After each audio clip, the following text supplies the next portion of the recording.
Et Emmanuel Macron continue de nous dire qu'il faut donner de l'argent à l'Ukraine. La corruption en Ukraine fait encore la une.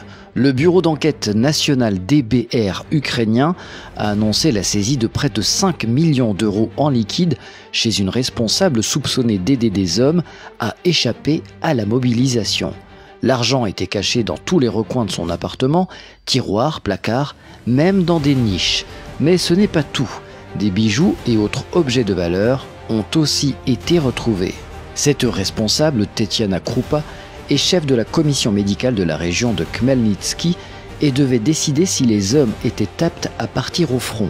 Elle a été mise en détention, tout comme son fils, qui dirige une antenne du Fonds d'État des retraites. Mais l'affaire ne s'arrête pas là. Rappelez-vous de l'histoire de Yuri Aristov, député et vice-président de la commission de la sécurité nationale. En plein milieu de la guerre, ce député du parti de Zelensky a été repéré en vacances dans un hôtel de luxe aux Maldives, où une nuit coûte 3 900 €. Un voyage professionnel, d'après lui.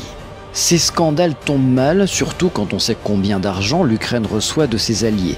Plus de 70 milliards d'euros de l'Union européenne et des milliards supplémentaires de la France. On se demande si tout cet argent est bien utilisé pour la défense du pays ou si une partie ne se perd pas en route. Et vous alors, que pensez-vous de cette situation? L'aide financière est-elle vraiment bien gérée? Donnez vos avis en commentaire.